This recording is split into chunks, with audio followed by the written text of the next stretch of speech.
Bonjour à tous. Est-ce que vous nous entendez bien? Bonjour. Parfait. Bonjour Richard. Bonjour Kevin, Impeccable. bonjour Nick. Thomas, c'est Matt. Salut Thomas. Donc, bon, bah, il y a du monde. Je vois qu'on est déjà 11. C'est plutôt pas mal. Donc, voilà, ça monte. Ça monte, ça arrive. Ah, il y en a un peu plus qui sont arrivés. Il y a Valentine qui va assurer nos arrières pendant tout le déroulé de cette autopsie que nous allons réaliser en live. Je vois que tu n'as pas mis la tenue officielle d'opération. Je sais pas si on Blanc. respecte, je sais pas si on respecte vraiment les normes d'hygiène là. Je sais pas comment. C'est vrai que j'ai pas le masque. Je l'ai pas pris aujourd'hui. Donc, bienvenue à tous. On va attaquer. Il y a Henrik qui est avec moi aujourd'hui. On va faire ensemble un cluster Maboule. Du coup, comment ça se passait? On va vous parler du concept. Je pense que beaucoup l'ont vu et arrivent à lire entre les lignes. On va parler de l'équipe médicale qui va intervenir sur ce patient qui est très mal en point, qui a besoin d'être soigné. On va l'examiner en profondeur, du coup, et on va voir comment on va éviter qu'il puisse se tomber malade encore et toujours, et évite de se casser le bras, de se casser une jambe, voilà. Et à la fin, on aura une conclusion, puis un petit bonus cadeau à la fin. Donc, Cluster Maboule, j'espère que vous avez tous les références. C'est le Docteur Maboule, c'est un jeu de société quand on était enfant où le but c'était de sortir des petits éléments sans toucher les bords, comme si on opérait un être humain. Et donc, du coup, on va essayer d'analyser un cluster étape par étape, partie par partie, pour faire remonter les erreurs potentielles, les éléments améliorés. Et à la fin, il y aura un petit quiz. Si vous avez bien écouté l'ensemble de notre présentation, vous pourrez répondre aux questions et il y aura un caout. Et dans ce caout-là, vous pourrez gagner le Docteur Maboule. Vous viendrez me parler sur LinkedIn, celui qui aura gagné, et il pourra prétendre au petit cadeau. Du coup, c'est pour cette intervention, je suis accompagné de Henrik. Je te laisse te présenter, un très grand médecin reconnu dans le milieu de la profession. Bonjour à tous. Je serais ravi d'être ici. Donc, je travaille pour Dynatrace, donc je suis Cloud Native Advocate. Et puis, donc, ça fait 4 ans que je travaille pour Dynatrace, et même un peu plus d'ailleurs. Et je suis également CNCF ambassadeur depuis plus d'1 an. Et donc, j'adore la communauté d'observabilité. Mon dada, c'est tout ce qui est Kubernetes, sécurité, observabilité, OpenTelemetry. Et avant d'investir mon temps dans cette merveilleuse communauté, j'ai été essentiellement passé l'intégralité de ma carrière en tant qu'ingénieur de la performance. Donc, tester, casser des systèmes, optimiser des systèmes, fine-tuner des serveurs. Et donc, je trouve que c'est une super pratique parce que c'est une super manière d'apprendre différentes technologies. Et du coup, par ce biais-là, en fait, j'essaie de produire, là, c'est un peu moins le cas en ce moment, du contenu sur une chaîne YouTube qui s'appelle PerfBytes. Donc, on était assez généralisé sur la partie test de perf, et on a créé avec des collègues PerfBytes français pour le monde français. Mais bon, comme on est un peu, on va dire, c'est moins la priorité en ce moment, j'ai pas trop le temps d'en consacrer. Par contre, j'ai une autre chaîne YouTube que j'ai créée quand j'ai commencé à investir dans l'observabilité, qui s'appelle Is It Observable? Et du coup, je couvre des contenus assez réguliers sur l'observabilité, la sécurité, Kubernetes. Il y a des live streams. Donc voilà, n'hésitez pas à regarder. Il y a des contenus sur la sécurité que vous allez voir aujourd'hui.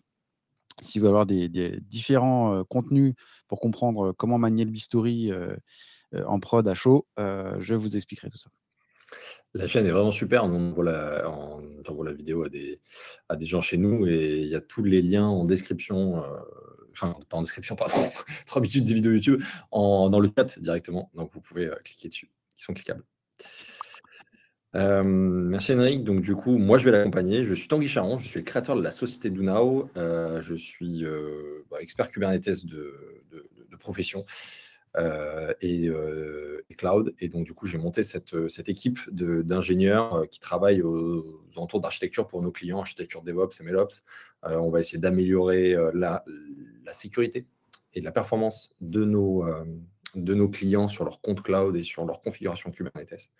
On aime bien aller chasser des coûts aussi, essayer de réduire des choses, optimiser les coûts des cloud providers qui prennent une bonne partie du budget des SaaS. Donc voilà, donc nos services, c'est de la migration vers Kubernetes et de l'audit Presta DevOps, de l'infogérance cloud, de la partie ESN sur la délégation de profils, que ce soit à court terme ou à long terme, et de la formation dans ce domaine-là. Voilà, donc n'hésitez pas, il y a également les liens qui sont envoyés par Valentine dans le chat.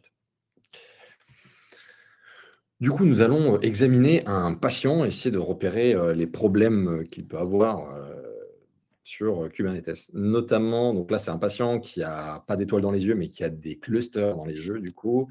On va analyser qui ne sont pas forcément dans l'ordre, mais on va analyser le cœur, du coup, ça va être la configuration Kubernetes, on va aller voir le Kube Master, etc.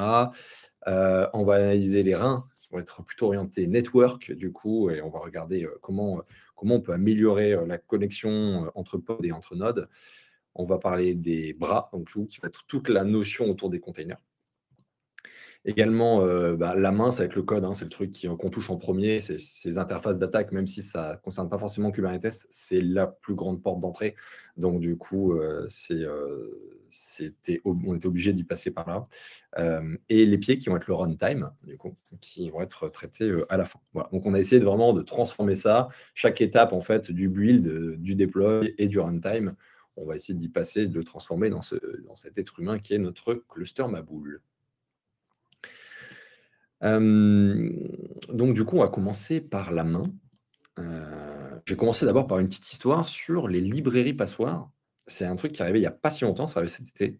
En fait, c'est un développeur qui s'appelle Kix, j'espère que je prononce bien, donc qui était le maintainer de beaucoup de projets NPM, beaucoup de petits projets NPM qui ne faisaient pas des choses de dingue, mais qui étaient utilisés dans plein d'endroits différents.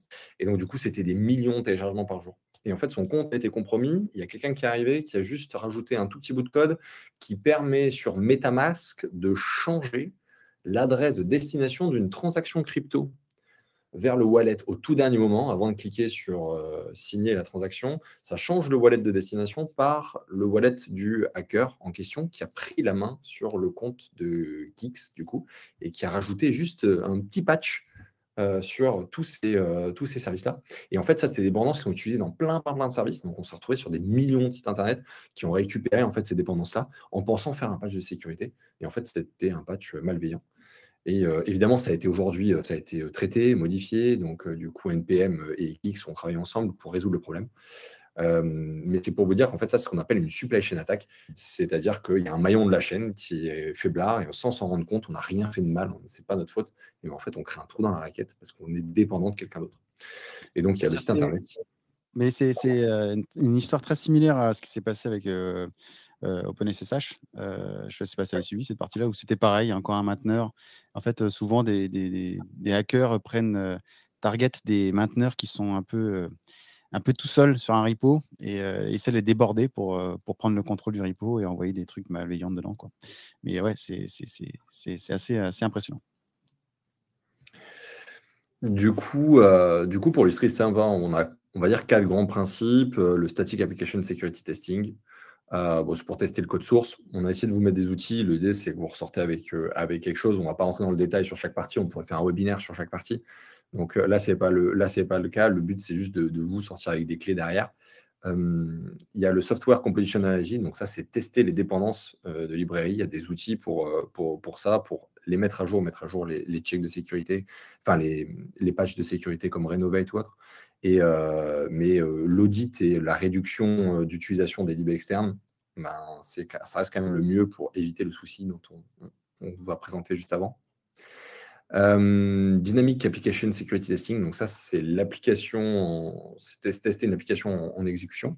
Donc, on va le voir juste après, à la fin, il y a tout un pan sur le runtime, donc sur les pieds. Et après, il y avait un mode aussi assez intéressant que moi j'aime beaucoup et donc on voulait vous l'exposer, c'était le fusing. Donc l'idée, c'est un peu de faire du brute force sur son propre service pour tester la sécurité. Donc en fait, on va envoyer des petites mutations d'input. Donc envoyer un input un peu différent avec juste des petites différences pour voir si le comportement est toujours normal. Et donc ça permet de déclencher en fait des failles et ça permet de tester ses propres failles. Donc ça, c'est automatisable. Il y a des libs qui permettent de tester ça, etc. Et donc, il y a beaucoup de choses à faire là-dessus. Mais on voulait vous partager les 4 grands principes. Et d'ailleurs, juste pour rajouter par rapport à ce qui vient d'être dit, c'est que dans la communauté CNCF, il y a un projet qui s'appelle CNCF Fuzzing, qui en fait ont été c'est pas vraiment une solution en tant que telle, ce sont des acteurs qui participent à ce projet. Et un grand nombre de projets font appel à CNCF Fuzzing, donc Istio par exemple, OpenTelemetry Collect, enfin le Collect OpenTelemetry. Il y a plein de projets qui sont sous le CNCF qui vont être entre guillemets testés et audités par ces équipes, quoi. Donc, du coup, ça permet de limiter du moins les risques potentiels sur des librairies open source qui sont managées par CNCF. Merci, intéressant, bien sûr. Du coup, on avait une petite question. Du coup, est-ce que vous avez combien estimez-vous votre couverture de code? Donc, du coup, d'un point de vitesse, est-ce que vous êtes plus aux alentours de 90%? C'est pas la bonne. Je crois que c'est pas la bonne question, Valentine. Je sais plus. Je suis pas sûr. Ah oui, voilà. Là, c'est la bonne question. Donc, plus de 90%, entre 50 et 90, moins de 50. Et on aimerait bien tester, mais il nous manque des bras. Et puis tester, c'est un peu douter, quoi. Donc, maintenant, on va passer aux bras. Pour ça, c'est toute la partie container. Je vais laisser Henrik vous en parler. Alors, quand on utilise aujourd'hui dans un univers cloud native, forcément, vous le savez tous, la meilleure manière de packager et distribuer des applications, ça va être de les envoyer dans des conteneurs. Et quand on fait des conteneurs, vous savez bien, c'est en dépendant d'un Dockerfile, on fait toutes les instructions. Et il y a également des bonnes pratiques parce que en fonction de comment on va designer son Dockerfile, on peut mettre à disposition un conteneur qui va être vulnérable. Et du coup, si on prend contrôle du conteneur, entre guillemets, du coup, on a plus facilement accès au file system, plus facilement accès à certains fichiers temporaires qui peuvent être stockés. Et donc, pour ça, vraiment la première base de quand on construit un conteneur, c'est de dire, je ne vais pas prendre un Ubuntu de base qui comprend plein de packages qu'on n'a pas forcément besoin et qui va embarquer peut-être des binaires qui peuvent être utilisés par une attaque. On va plutôt utiliser des bases, vraiment des images assez minimalisées. Et donc là, du coup, c'est là où on va prendre des Alpine, des distroless. Du coup, on va juste s'embarquer le runtime qu'on a besoin. Dans ce cas-là, c'est un runtime Go. Donc, c'est un exemple pour illustrer que on va vraiment limiter sur le nombre de packages qui vont être embarqués. La deuxième chose qui est importante, c'est souvent on a tendance à mettre des tags genre tiens, je vais te prendre la version 3.8 ou la version latest. Bon, déjà, latest, vous savez très bien, c'est une mauvaise pratique parce qu'on n'a pas contrôle sur la vraie version qu'on utilise. Mais et de la même manière, en fait, petite parenthèse à part, même hors de la construction, si vous utilisez des tags, ce qu'on fait énormément de manière générale, en fait, on ne contrôle pas vraiment l'origine de l'image. C'est-à-dire que si un hacker a pris le contrôle du Docker Hub et il met une image qui inclut un binaire qui serait une attaque, enfin qui serait justement dangereux. Si vous faisiez une version sur Go Alpine 3.8, 3.18 là par exemple, rien de retaguer des images, il n'y a rien de difficile à faire. Donc du coup, vous pouvez embarquer potentiellement la vulnérabilité qui a été injectée par le hacker. C'est là où il faut absolument essayer d'utiliser la notion de SHA-256. Donc il y a une référence à l'image. Privilégiez ça parce que vous êtes sûr de toujours utiliser la version qui correspond à son version, enfin son numéro, et donc du coup vous aurez moins de vulnérabilité par ce système. La deuxième chose qui est importante, c'est supprimer potentiellement exactement tous les paquets inutiles. Donc déjà, si vous n'avez pas d'utilitaires qui sont requis, ça pose la question si j'en ai besoin de l'embarquer, et de prendre juste ce qui est nécessaire pour faire tourner mon application et autre chose. Et la deuxième chose, c'est comme l'exemple illustré, c'est faire des multi-étapes pour construire. Donc, une étape où je vais builder. Donc, je vais prendre les utilisateurs pour pouvoir builder mon application. Derrière, dès que j'ai un binary qui a été généré dans le builder, du coup, je vais le copier du builder pour le ramener dans une image plus allégée. Du coup, j'ai un contrôle. Tous les fichiers temporaires du build ne seront pas présents. Et donc, on va éviter de laisser un hacker se promener sur les conteneurs. Ouais, donc on repart d'une base propre, quoi. C'est ça, exactement. Après, du coup, bien sûr, on verra tout à l'heure, c'est une fois qu'on a un conteneur qui a été fait, il y aura une étape très importante, c'est scanner. Parce que on induit, on utilise un Alpine, on ne sait pas ce qu'il y a comme dépendance. Peut-être que dans la version Alpine 3.18, il y a déjà des vulnérabilités, donc scanner l'image va être importante. Si tu as... Hop. Voilà. L'autre chose qui paraît basique, mais vraiment, parce que beaucoup de gens se disent pourquoi je ferais ça, mais en fait, on se rend compte que quand on regarde Dockerfile, souvent, il y a beaucoup de gens qui le font. On va essayer déjà, quand on va créer son image finale, qui va récupérer le binaire de notre compilation, le builder, on va s'assurer qu'on va créer un user, parce qu'on ne va pas prendre le user root de base. On va lui créer un groupe aussi limité. On va essayer d'éviter justement de l'utilisation potentielle d'un utilisateur qui serait avec des privilèges root. Donc ça va être extrêmement important. Donc ça paraît anodin, mais si vous regardez autour de vous dans les repos Git, il y a beaucoup de Dockerfile qui ne suivent pas ces bonnes pratiques. Et donc, du coup, si on laisse un user qui a potentiellement des privilèges root, ça peut nuire énormément. Hop, après. Oui, après, on va voir aussi, c'est faire tout ce qui est réduire les capabilities du user. Donc là, on peut les contrôler à la construction du conteneur. Donc ça, effectivement, si on connaît bien les capabilities qu'on a besoin, on va les limiter et les mettre. Mais rien ne vous empêche, on verra tout à l'heure. Et ça, ce sera plutôt sur la partie policies, qu'on peut également mettre des profils de sécurité, mettre des capabilities. Donc, vous pouvez le faire au niveau du conteneur, mais vous pouvez le faire aussi après, plus tard, sur la partie security context. Mais déjà, sachez que tout ce qui est un effort de sécurité, c'est un effort de redondance. On répète toujours la même chose. Donc, je le fais dans les images. Je vais le faire après une fois dans la couche Kubernetes. En fait, vous êtes obligé de répéter cet effort parce que du coup, au moins, vous êtes sûr que vous contrôlez convenablement l'environnement.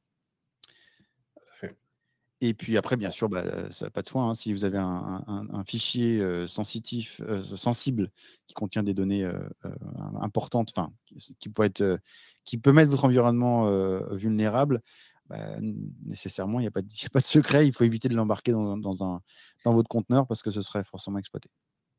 C'est sûr. Est-ce que tu veux commenter la partie en rouge de l'image Là, c'est un exemple où en fait, on va créer on crée un nouveau groupe, on crée un nouveau user. Qu'on va assigner dans ce nouveau groupe dans Alpine, dans Linux. Et après, on va forcer l'utilisation du user qui appartient à ce groupe-là. Donc, on maîtrise, on sait quel groupe on a créé, on sait quel utilisateur on va utiliser. Et du coup, on évite potentiellement tout doute sur l'utilisation d'un contrôle. Ok, super. Très intéressant. Et du coup, oui, c'est vrai qu'il y avait la gestion aussi de secrets à travers. Oui, mais ça, on va aborder tout à l'heure, bien entendu, parce que effectivement, ça arrive plus fréquemment qu'on le croit. On va éviter de mettre des données sensibles dans le conteneur, mais souvent, comme on a les bonnes pratiques, on essaie on va utiliser des variables d'environnement ou des choses comme ça. Mais voilà, ces variables d'environnement, on va les alimenter par des Kubernetes secrets, et on va aborder tout à l'heure que même si on a les secrets, c'est quand même vulnérable. Tout à fait. Alors, maintenant qu'on en a parlé, il faut scanner. Donc déjà, il va falloir créer ce qu'on appelle un SBOM, SBOM file. Donc souvent, la plupart des gens, quand on parle de SBOM, ils parlent « Ah tiens, ça va me donner les sévérités, toutes les peut-être potentielles librairies vulnérables. » Non. Un SBOM, sachez que dès lors que vous construisez, vous développez et vous éditez un logiciel et que vous allez le distribuer dans des pays de l'Union européenne ou aux États-Unis, il faut avoir un SBOM file dans les delivery. Ce SBOM file, en fait, c'est un inventaire. c'est l'inventaire de quelles sont les librairies que je mets, que j'utilise et les versions aussi, que j'utilise dans mon package, mon binaire que je délivre au client. Donc ça, c'est absolument important. Et en plus de cela, ça suit également le type de licence. Si c'est une licence propriétaire, si c'est une licence open source, tous ces éléments. Donc ça, c'est le SBOM, on va dire, en dehors de la sécurité en tant que telle, c'est un élément important dans le delivery de son software. Donc c'est de dire, tiens, je fais un inventaire. C'est un peu comme si j'avais un stock, je fais un inventaire, je dis, ben voilà mon stock que j'ai à disposition avec cet entrepôt. Donc il y a des outils qui le font automatiquement. Donc il y a Sift, qui est open source. Sift va être l'outil qui va générer le SBOM. Et après, on a Aquatrivy. Aquatrivy fait beaucoup plus de choses, mais il va également générer la partie SBOM. Une fois qu'on a cet SBOM, donc hop, ça me passe sur la deuxième. Voilà. Des fois qu'on a ce fameux SBOM, c'est là où on veut, OK, j'ai un inventaire, je vais utiliser cet inventaire et je vais regarder si dans cet inventaire, j'ai une vulnérabilité d'une librairie qui est connue. Donc, il y a une base de données centralisée qui réfère à toutes les vulnérabilités qui existent sur Internet, dans le monde du logiciel. Et du coup, les outils en question vont prendre le SBOM et ils vont regarder en fait si dans l'une des librairies qui est présente dans le SBOM, s'il n'y a pas une vulnérabilité connue. Et en plus de dire oui, il y a une vulnérabilité, il va les classifier par niveau de criticité. Et donc, remonter, bien entendu, dire bah, OK, dans ton delivery, enfin, dans ton binaire, tu as, ou dans ton Docker image, dans ta image Docker, tu as 45 images critiques. Alors, le problème de ça, c'est que générer, donc là, il y a plein d'outils, hein, Snyk, Gripe, Claire, il y a plein d'outils qui le font, ça c'est super. Aqua, Trivy et comment il s'appelle d'Aqua, il y a un autre, c'est Trivy, pardon. C'est Trivy tout simplement. Et du coup, ce que j'allais dire, c'est que au-delà de savoir la dépendance, vous allez voir dire, tiens, j'utilise la librairie que moi je ne maintiens pas, qui est disponible sur Internet. Comment moi je peux m'assurer à ce que je la résolve? Donc ça, c'est très dur de résoudre. C'est là où en fait, il y a un effort de priorisation. Et donc, comment on peut prioriser? C'est simple. Il y a des outils qui permettent de détecter les CVI au runtime. Donc, c'est-à-dire, par exemple, Kubescape le fait. Donc, Kubescape va instancier l'image Docker qu'on a construite. Donc, il va la mettre en route et il va scanner et générer, entre guillemets, il va remettre en avant la librairie SBOM utilisée par ce conteneur et prioriser en disant, tiens, dans tes images que ta librairie utilise au runtime, voilà la liste des sévérités. Donc là, déjà, au moins, ça vous permet d'avoir, de filtrer, parce qu'en fait, vous allez voir, enfin, vous le savez déjà, une image concernée ou un binaire concerné va générer énormément de potentielles vulnérabilités. Et donc, du coup, se dire, mais lesquelles je corrige en premier. Donc, déjà, si je me focalise sur ce que moi j'utilise quand je charge ma librairie, déjà, vous avez gagné, entre guillemets, vous avez une possibilité de prioriser l'effort de correction. Tout à fait. Super, c'est très clair. Alors, très, très important, on va aborder la partie Kubernetes. Et pour expliquer le concept de la sécurité dans Kubernetes, on va y faire une métaphore qui s'appelle l'hôtel. Donc, je pense que vous avez tous été à l'hôtel un jour, j'espère. Donc, dans un hôtel, vous savez bien, vous prenez la réception, vous prenez votre clé et vous rentrez dans votre chambre. Et donc, la clé, c'est ce qui vous permet de rentrer dans votre conteneur, d'allumer, enfin, entre guillemets, vous avez des privilèges qui sont associés à votre clé. Donc, peut-être que j'ai une chambre spéciale qui me donne accès à plein de choses. Et après, quand vous naviguez au sein de l'hôtel, vous allez badger votre clé pour l'ascenseur, pour aller de l'étage 1 à l'étage 3, ou enfin, peu importe. Donc, la clé, elle vous donne accès à certaines choses. Donc, quand un hacker prend le contrôle de votre conteneur, finalement, c'est comme s'il avait monté à l'échelle sur un des balcons, il rentre dans la chambre et donc il a pris contrôle de votre chambre. Et là, il trouve la clé. La clé que vous avez laissée sur la table de la chambre d'hôtel. Et du coup, qu'est-ce qu'il va faire? Il va se balader. Donc, il va essayer de se promener, de dire, est-ce que je peux passer à l'étage 1? Est-ce que je peux ouvrir d'autres portes? Et donc, c'est un peu cette comparaison entre le monde Kubernetes, où là, votre chambre, c'est un pod, un conteneur, et derrière, il va essayer d'aller voir d'autres chambres, donc d'autres conteneurs, d'autres étages, d'autres namespaces. Et donc, du coup, si vous avez bien compris, on veut limiter ce hacker qui se balade dans l'hôtel et qui permet d'explorer les étages, etc. Et donc, pour ça, il y a des choses à faire. Alors, Tanguy, explique-nous ce qu'il faut faire. Alors, il y a pas mal de choses à faire, mais donc du coup, on va parler du service à compte, cette fameuse clé du coup qui permet d'aller ou tester les portes, savoir si elles sont ouvertes ou pas. Un service à compte, souvent, il y a les pods, c'est la notion de simplicité. Quand on construit un pod, on lui donne un service à compte, on va lui donner tous les droits parce qu'au début, bon, bah, c'est plus simple et on va pas s'embêter avec ça. Puis après, ça marche, donc du coup, ça part en production. Et donc, du coup, on a listé des commandes simples en fait pour voir si il y a des rôles qui ont été fabriqués, si on a des services à compte, si c'est des choses qui ont été faites. Il faut se rendre compte que quand vous êtes sur un pod, vous pouvez aller récupérer le token de ce service à compte-là. Donc, c'est cette clé, cette fameuse clé. Et donc, vous pouvez vous identifier sur l'API de Kubernetes avec ça. Et donc, du coup, vous pouvez aller interroger. Vous pouvez, si jamais vous laissez libre cours à l'utilisation, il peut aller récupérer les secrets, il peut aller récupérer les config maps, il peut aller regarder les autres pods qui sont allumés, il peut avoir accès à la configuration réseau, etc. Donc, en fait, on lui donne beaucoup trop d'informations sur des choses auxquelles il n'aurait jamais dû avoir. Et pour ça, il faut créer des airbags, voilà, il faut créer des comptes plus limités, etc. Donc là, vous avez quelques petites notions. Si ça vous intéresse, vous pourrez me dire moi, je vous enverrai les slides, évidemment.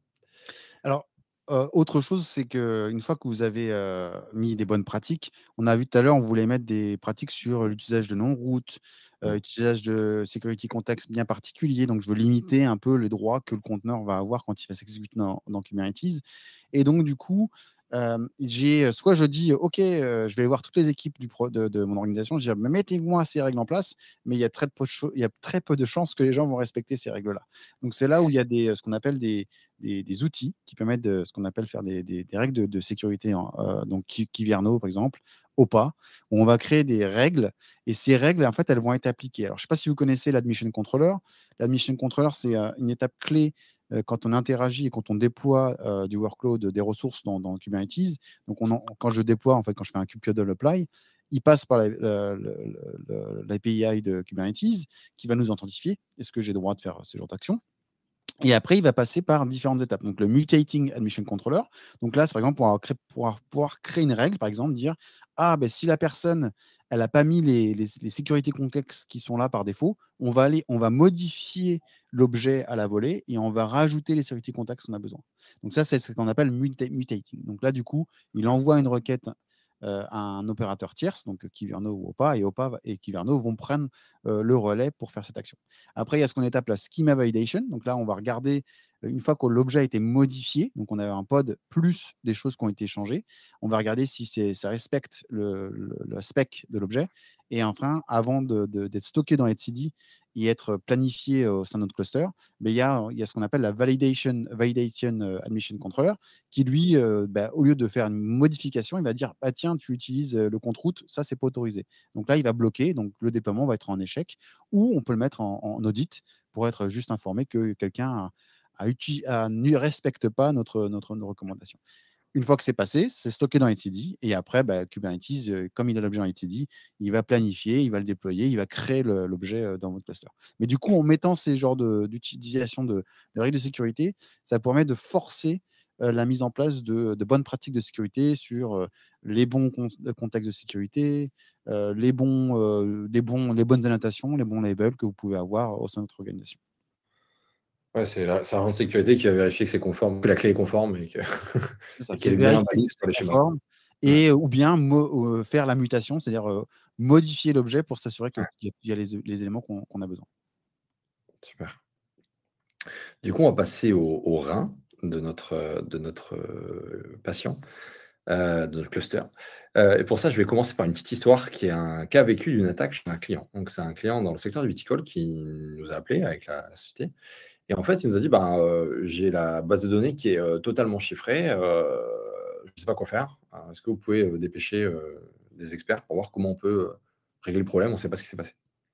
Donc, qu'est-ce qui s'est passé? En fait, il y a un pote qui disposait de droits excessifs. Donc, c'était open bar sur cette pas de service à compte spécifique, etc. Donc, il n'y avait pas de cloisonnement.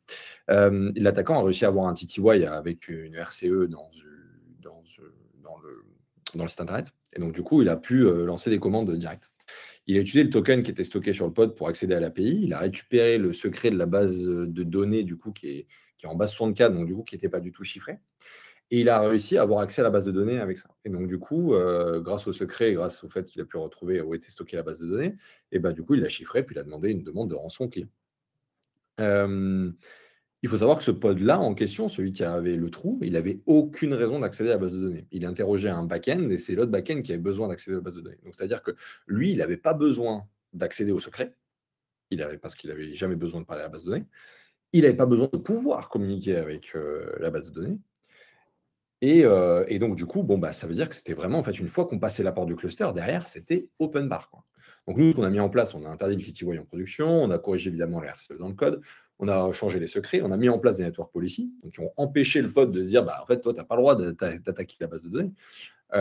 Par contre, on a mis aussi en place des services à compte qui ont pu dire, si tu as besoin d'accéder à tel secret, tu as besoin d'accéder à tel service, tu as besoin d'accéder à telle chose. Donc voilà, on a bien cloisonné les choses. Et puis, on a restauré la base de données depuis un backup. Donc, en fait, ça, c'est l'absence de network policy. Les network policy, il faut le voir un petit peu comme le couloir et l'ascenseur de l'hôtel, quoi. C'est-à-dire que vous pouvez faire en sorte quand vous passez dans le couloir de l'hôtel, pas voir toutes les chambres. Il faut savoir que voilà, quand vous mettez en place des network policy, ça vous permet de dire, toi, tu as le droit d'accéder à elle, tu as le droit d'appeler lui, tu as le droit d'appeler lui ou pas lui. Il y a plusieurs façons de mettre en place de network policy. Juste un petit check rapide, mais il y a même l'idéal, c'est de faire du zéro trust, c'est-à-dire de bloquer tout depuis l'essence même, donc faire de l'EBPF, parce que vous avez certaines network policy qui vont bloquer, par exemple, en couche 7, en L7, et donc du coup, vous allez pouvoir quand même envoyer un ping, vous allez envoyer un sync à ça, et donc au pod en question. S'il existe, vous allez avoir la network policy qui va vous dire non, tu n'as pas le droit d'y accéder. Par contre, s'il n'existe pas, vous allez partir en timeout. Donc, grâce à ça, vous êtes capable de cartographier l'ensemble du cluster. Et donc, du coup, il y a des Cilium, par exemple, permet de créer de l'EPF et donc de bloquer directement les accès en couche 3 et 4. Et à ce moment-là, en fait, il n'y a même pas de signe qui est envoyé, il n'y a rien qui est envoyé. Vous essayez d'attaquer, vous essayez d'aller à un endroit où vous ne devez pas avoir accès, vous êtes bloqué immédiatement. Donc, du coup, ça, c'est ce qu'on va appeler un peu du zéro trust, c'est qu'on fait confiance à strictement personne. Et donc, l'idéal, c'est d'avoir que chaque pod sache avec qui il a le droit de communiquer. Et c'est totalement interdit de communiquer avec les autres. C'est dans un monde en effet idéal. Et donc là, on va lister une petite commande qui permet de voir s'il y a des network policy installés. Les différents outils qui existent, on a Authorize, Cilium, Cubescape, il y en a plusieurs qui proposent. Ils proposent tout ou partie. Mon petit préféré, c'est Cilium, même si la documentation est très mauvaise. On avait une petite question, c'était où vous en êtes dans la mise en place de votre écosystème Kubernetes, savoir si c'était en prod, si tout roule, si c'est en prod, mais ça peut être amélioré. Si on commence tout juste ou si c'était en cours de réflexion. Je crois que Valentine va l'envoyer bientôt dans le chat. On va continuer histoire d'avancer. On va passer au cœur maintenant. Le cœur, du coup, ça va être la partie configuration de notre cluster. Je vais vous faire une autre petite aparté, une autre petite histoire. J'aime bien les histoires, désolé. C'est Tesla en 2018 en fait qui avait mal configuré un cluster Kubernetes. Et donc il y a quelqu'un qui a réussi à accéder à la console. Et les hackers ont installé du crypto-jacking, donc ils ont mis des mineurs de crypto-monnaies. Et ça a utilisé la puissance du calcul de cluster pour miner des crypto-monnaies à l'insu de Tesla, qui en fait était, en fait, je ne le savais pas, il a mis plusieurs mois à s'en rendre compte. Et évidemment, après une surconsommation excessive, ils se sont posé la question. Et ils ont corrigé le tir. Donc, pour vous dire que ça arrive même aux grands et que du coup, la sécurité, c'est partout et il faut tout le temps faire attention. Une des raisons qui aurait pu, par exemple, déclencher ça et un des problèmes qui existent, il faut savoir que Kubelet, de base, accepte des requêtes anonymes. Donc, si vous installez un kubelet de base, vous allez avoir l'accès anonyme qui va être installé. Donc, c'est-à-dire que vous allez pouvoir savoir quelles ressources sont installées, quels CRD sont installés, qu'est-ce qui est en place. Ça va vous donner déjà des informations. Vous ne pourrez évidemment pas modifier des choses, vous n'allez pas pouvoir déployer des pods, etc. Mais vous pourrez déjà cartographier une partie du cluster. Et donc ça, c'est assez dangereux. On vous a donné la commande qui permet de le vérifier ici avec un get config et puis la partie authentification. Et donc, on peut récupérer des informations comme des logs, des informations métriques, des informations sur les pods. Voilà. Donc là, on voit par exemple, je prends un cluster un peu au hasard qu'on avait chez nous, et dans le control plane, le kubelet était enable en Anonymous. Donc, je suis de le redémarrer avec Anonymous false, et ça fonctionne très bien. Là-dessus, il y a aussi l'absence de TLS. Les communications kubelet API peuvent être interceptées. Donc, du coup, il peut y avoir du man in the middle si on n'a pas de certificat d'installer. Donc, pour ça, voilà, c'est bête, mais il faut penser à redémarrer kubelet avec des certificats et puis pour essayer de chiffrer la communication. C'est bête, mais en fait, vous avez l'impression que c'est inutile parce que le gars, en fait, vous avez l'impression qu'il ne peut pas passer la barrière cube, mais une fois qu'il a passé ça, il peut faire du man in the middle, il peut découvrir des choses. Et en fait, c'est à chaque fois des petites informations qu'il y a à prendre à droite, à gauche, les regrouper et qui va pouvoir faire un hack beaucoup plus complexe. Il faut savoir aussi que les secrets, tout est en clair en fait dans Kubernetes. Il n'y a pas de chiffrement de base. Quand on parle de secret, en fait, c'est juste un config map en base 64 en fait, au fond, hein, Henrik. Si tu veux. Au fond, c'est ni plus ni moins qu'un simple config map qui est en base 64. Voilà. Donc, il n'y a pas de grande différence. Donc, c'est pas du tout chiffré, le base 64. D'ailleurs, je ne sais pas si tu as une news là-dessus. Pourquoi y avoir mis base 64 ça permet de faire semblant que c'est chiffré. Mais, je pense que la fonctionnalité à l'époque était assez basique et donc ils ont mis en place la couche de base et c'est là en fait la couche de base est bien, mais c'est là où utiliser la couche de base c'est pas suffisant et ouais. c'est là où il faudra utiliser des outils externes qui vont pallier à ce manque de sécurité. Tout à fait. Donc, pour ça, donc il y a plusieurs choses. Premièrement, ETCD n'est pas chiffré aussi. Donc, si quelqu'un arrive à récupérer le disque sur lequel tourne ETCD, il peut récupérer de base la base de données et tout le contenu. Donc, du coup, il peut récupérer des informations qui sont souvent extrêmement importantes pour votre entreprise. Moi, je pense notamment à la SNCF. La SNCF, il faut se rendre compte qu'un train, c'est un cluster Kubernetes. Chaque fois qu'il y a un train qui démarre, il y a un cluster Kubernetes qui est installé dedans. Et donc, du coup, il y a des besoins de chiffrement de base de données. Si quelqu'un arrive à accéder au petit data center qui est à l'intérieur de chaque train, au petit rack, personne ne veut que les informations fuitent. Donc, du coup, on peut chiffrer la base de TCD. Ça, c'est totalement possible. Et en ce qui concerne la gestion des secrets externes, l'idée, c'est de prendre un outil souvent externe pour rajouter par-dessus avec la Chicago Vault. Il y a AWS, KMS, mais plutôt AWS Secret Manager, où il y a Azure qui propose une solution.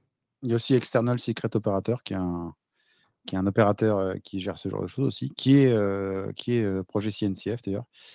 Donc, si vous voulez utiliser une solution open source, ça marchera également. Ok. Super. Voilà, donc là, on a mis quelques petits outils. Bon, c'est pas une liste exhaustive, on aurait pu mettre celui également. Alors, moi, je vais juste mettre, parce qu'on a mis Istio, alors juste sur la partie Istio pour la partie TLS qui a été mis en avant tout à l'heure. Mais en fait, de base aussi, si vous faites des communications interservices ou interpod, peu importe, c'est pareil, il n'y a pas d'encryption. Donc, soit vous mettez les certificats dans vos conteneurs et vous activez le TLS entre deux pods, ou vous passez par un service mesh et le service mesh, lui, va faire l'encryption TLS entre les deux endpoints. Alors, pourquoi je vous dis ça? Parce que de la même manière, vous prenez contrôle d'un cluster, d'un conteneur. D'une manière surprenante, vous avez des droits d'installation d'outils. Et là, vous faites un Nmap, ou un outil de réseau. Où vous pouvez scanner en fait tout le trafic qui se passe sur le nœud et vous verrez toutes les communications en clair. Donc, par exemple, si quelqu'un a fait une authentification, comme Tanguy a montré, en utilisant l'API de Kubernetes qui est pas chiffrée, il pourra récupérer tout ce qu'il faut. Tout à fait. Et voilà, il y a aussi, on n'a pas mis, mais Cilium avec, regarde aussi, propose une solution pour chiffrer la connexion entre les nœuds, etc. Ouvre des ports et ça fait une sorte de VPN de connexion entre les nœuds. Voilà, donc du coup, et Kubescape, il ne permet pas de chiffrer les secrets, mais il va plutôt permettre de voir, par exemple, que l'accès est ouvert, l'accès anonyme sur Kubelet, ce genre de petites choses. En fait, c'est des outils qui peuvent vous faire remonter des données. Des audits, quoi. Ouais, c'est un audit, quoi. Voilà, c'est ça, en effet. C'est un audit, tout à fait. On avait une autre petite question. Si vous pouvez chiffrer qu'une seule chose, que chiffrerez-vous ou que choisirez-vous du coup? Est-ce que ce serait plutôt des fichiers S3 qui vous semblent le plus important? Est-ce que plutôt c'est la base de TCD? Ou est-ce que plutôt c'est les secrets? Voilà, ça nous intéressait d'avoir votre retour là-dessus. On va passer au pied, donc la partie runtime. Ça, je vais passer le micro à Henrik qui va faire. Alors, une fois qu'on a mis toutes les règles de sécurité, donc vous avez fait des bonnes pratiques dans votre code, en mettant des tests de sécurité, en faisant mettre des scans de sécurité sur des librairies, vous avez fait le SBOM, vous avez identifié vos CVI, vous avez mis en place du network policy, vous avez mis tout en place. Vous avez dit, bon, bah là, je pars en prod, je suis très content. Mais sauf que, en fait, sachez que, petite remarque, quand je mets à disposition un conteneur, bah, au moment où la librairie que j'utilise, parce que c'est la dernière version, au moment où il y a une sévérité qui a été détectée, peut-être que 2 mois plus tard, mon application, elle embarque une vulnérabilité que je n'avais pas conscience. Et donc, potentiellement, mon conteneur devient vulnérable. Et donc, la meilleure des choses à faire, vous le savez, quand on est dans un hôtel ou dans un supermarché ou n'importe où, il y a des caméras de sécurité. Et ces caméras de sécurité, bah, elles sont là pour détecter des événements suspects. Alors, qu'est-ce qu'un hacker va faire? On le sait. Quand on va être attaqué, bah, il va y avoir, le hacker va se connecter sur notre pod, notre conteneur, il va installer potentiellement des outils. Donc, il va voir si est-ce que j'ai les droits d'installation des outils. Une fois, donc là, si il a la possibilité d'installer des outils, il va peut-être essayer de voir s'il peut scanner le réseau. Et après, il va se dire, bah, tiens, est-ce que j'ai les accès au nœud? Donc, s'il est sur le nœud du cluster Kubernetes, bah, il va pouvoir manipuler des fichiers. Donc, bon, déjà, Tanguy l'a mentionné, donc on peut déjà aller voir, tiens, je vais récupérer le service account avec le token qui correspond à ce pod et voir si je peux me balader dans le cluster.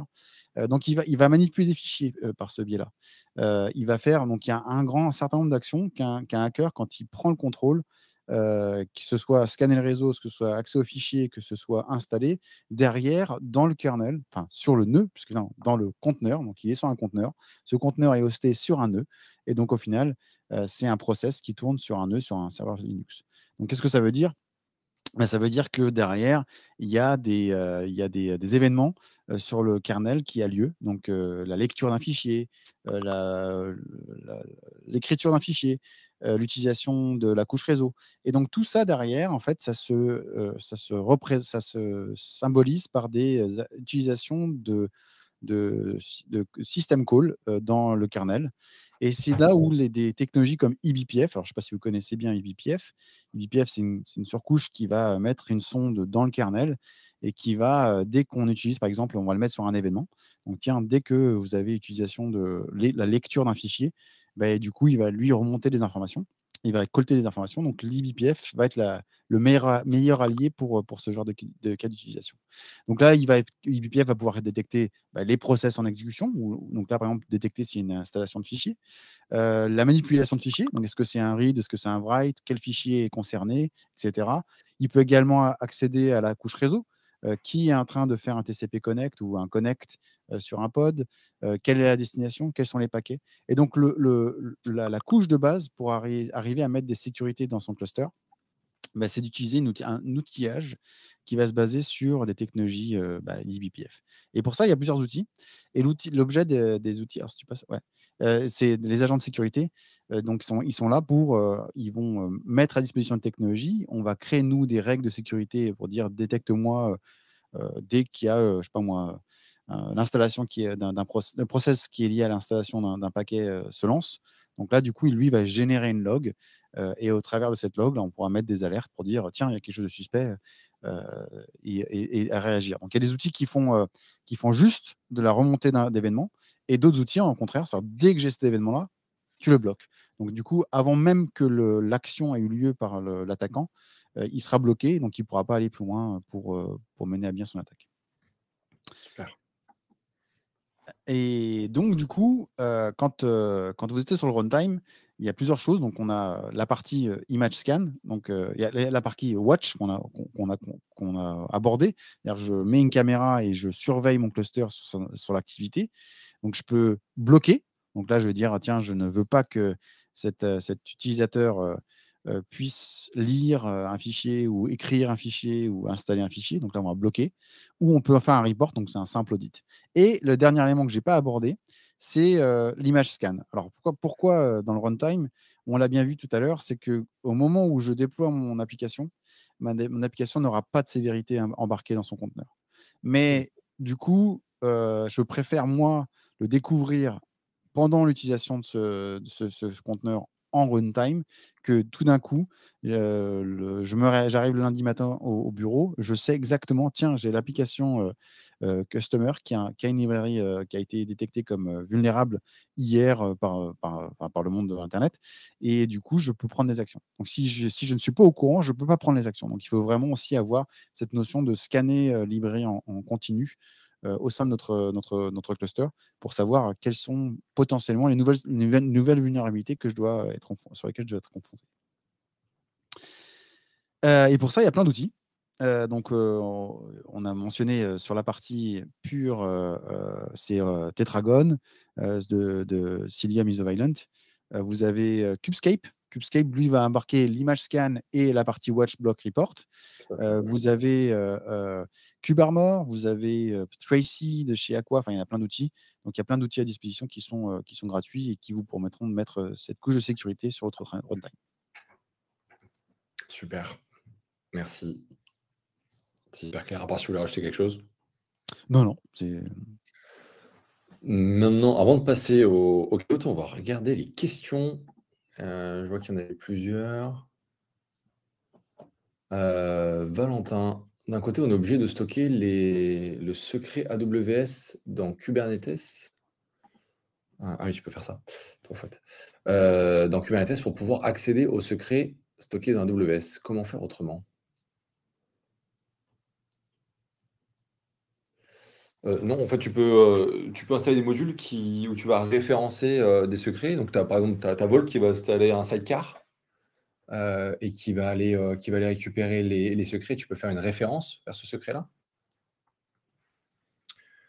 Je ne sais pas si tu veux ajouter Non, donc ouais, juste pour ajouter, oui, non, il n'y a pas de secret. Enfin, sinon ce serait la vulnérabilité pour amener vers l'autre côté. Non, généralement c'est plus répandu, ça a bien été conçu, ce qui est justement d'utiliser un Vault chez par exemple AWS et donc d'éviter d'avoir la couche de base des secrets que vous avez dans le cluster.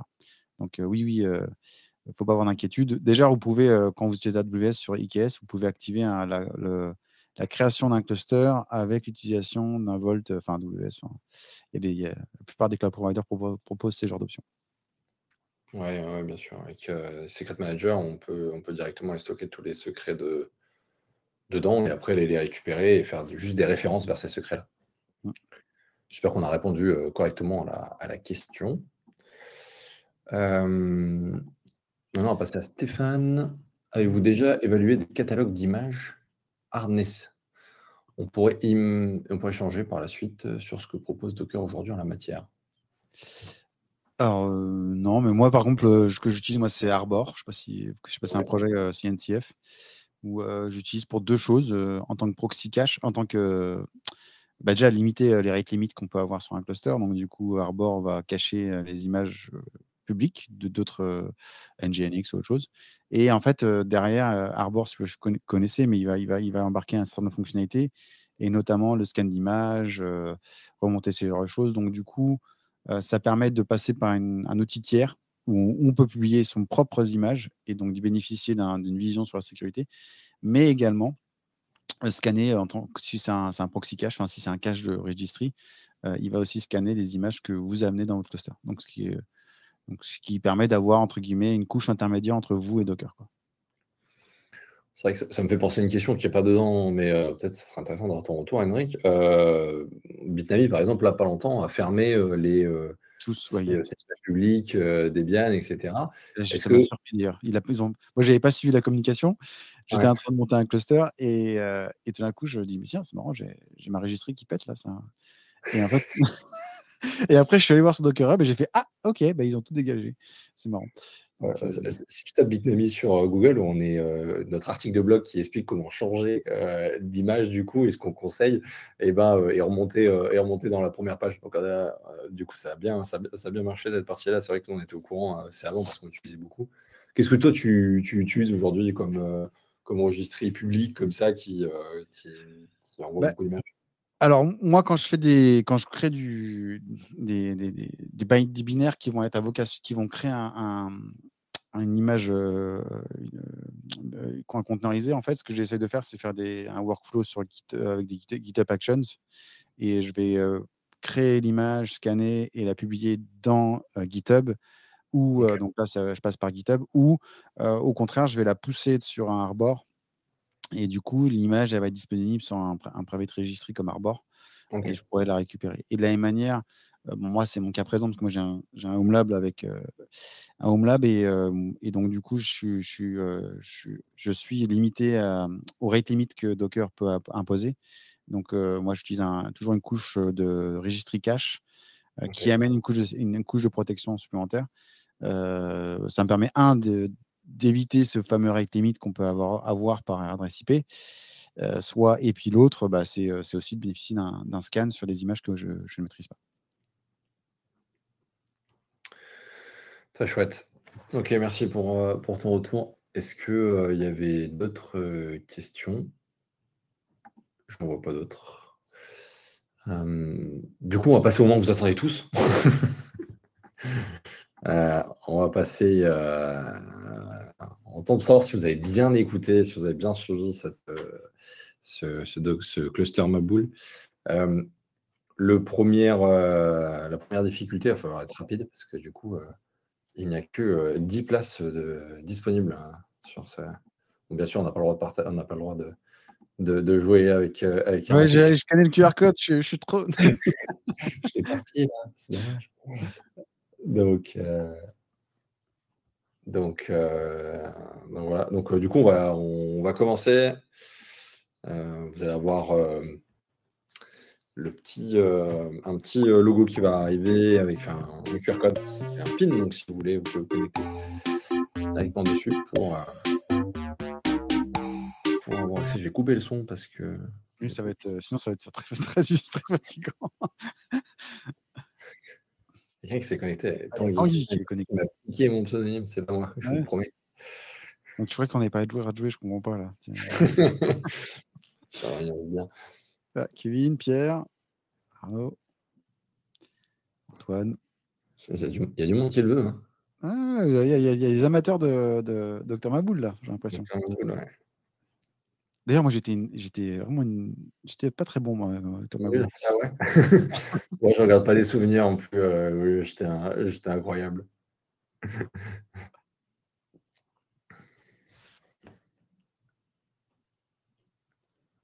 Du coup. Je pense qu'on peut démarrer. Ah si, il y a Guillaume qui arrive. Ah si, il y a un autre qui arrive là. Attends, on va peut-être attendre encore une minute. Il est quelle heure là? Attends, je regarde l'heure. 53. 53, Il nous reste 57. 7 minutes pour le faire. Ouais. Parfait. Bon, Est-ce que vous êtes tous prêts? Alors, c'est très difficile de nous interroger avec nous, mais est-ce que vous êtes prêts parce qu'il faut être rapide là. C'est une question de Si rapidité. quelqu'un est allé partir boire un verre et puis il va pas rater le début, il rate ses chances de gagner. Ah, et bien, si on me disait non, bon, écoutez, c'est parti, on envoie. Cluster Maboule. La première question. Je vais les lire à voix haute. C'est vrai ou faux? Est-ce que la connexion anonyme à Kubelet est activée par défaut?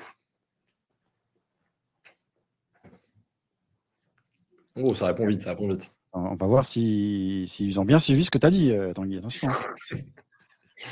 10 secondes, il y en a un qui va voter. Oh, il y a 4 personnes qui n'ont pas suivi là.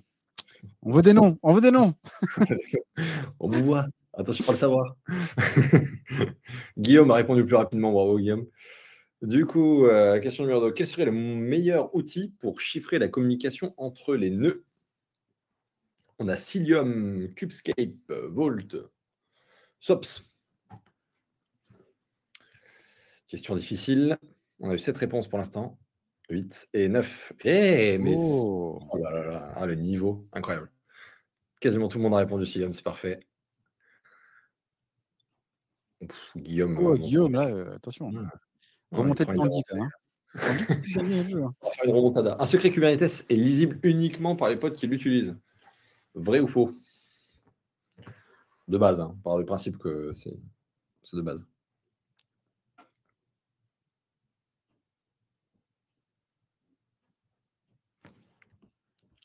Oh là là, ça répond bien. Ça joue. Attention. voit que Oh, Tanguy repasse. Ah, Tanguy, tu veux vraiment gagner. Hein. Tanguy, là, il est pas loin. C'est la remontada de Tanguy. Quel est le principal risque lié à l'absence de network policy dans un cluster Kubernetes? Ça, il y a plusieurs réponses. Les pods peuvent uniquement se parler dans le même namespace. Les pods pourront communiquer librement entre eux. Les pods ne seront pas exposés sur Internet. Ou la réponse D.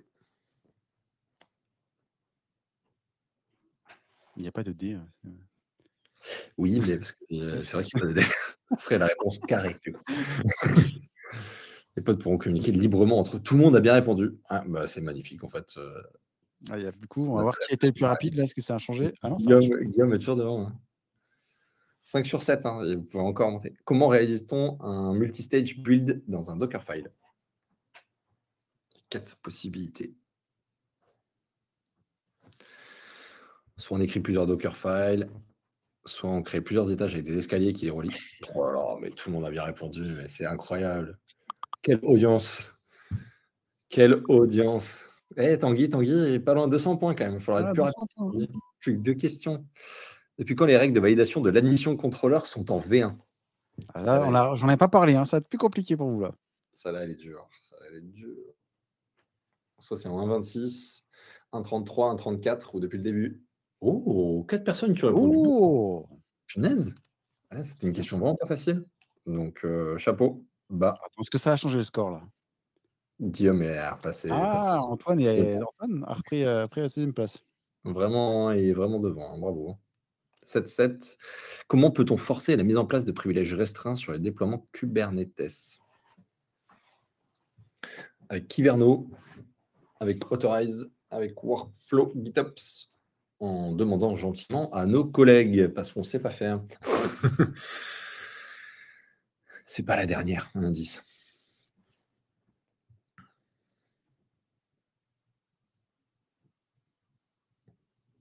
Kyverno, bravo. Ouais. Est-ce que ça a changé le classement? Il y avait Guillaume. 3e position, Val. Val, pas mal, bravo. 2e position, Antoine. Antoine est... Et première position, Guillaume. Eh ben, Guillaume, félicitations. Ah, on a Kevin 4e et Tanguy 5e. Ah, Tanguy, il écrit les questions, il a pas. Non, c'est pas moi, c'est notre Tanguy. Félicitations, en tout cas, c'est top. Merci d'avoir joué le jeu jusqu'au bout. Guillaume, tu peux venir me parler du coup en direct et puis tu me donneras ton adresse et l'endroit où tu voudras que je te livre le docteur Maboul. Et donc voilà, donc en tout cas, je tenais à vous remercier d'être resté jusqu'à la fin. Il est 58, donc ça fait 1 heure tout pile. C'était très sympa. Et puis voilà, si vous avez encore des questions, on est disponible pour plus tard pour en discuter. N'hésitez pas à venir nous voir. Est-ce que tu veux rajouter un petit dernier mot, Henrik? Non, en tout cas, juste pour dire merci d'avoir assisté à passer 1 heure avec nous. Et puis, je vais refaire un petit teasing. Hein, si vous avez besoin de contenu sur la partie sécurité, j'en ai sur la chaîne Is It Observable? Et puis, pour ceux qui seront à KubeCon Atlanta, j'aurai un talk track sur la sécurité, si vous êtes intéressé, qui sera un jeu sur qui veut sécuriser son cluster. Il aime bien les jeux. Après, le cluster Maboul, c'est pas qui veut gagner des millions, c'est qui veut sécuriser son cluster. Super. Merci à tous. On vous souhaite une très bonne fin de journée et puis au plaisir d'échanger ensemble. Au revoir. Au revoir.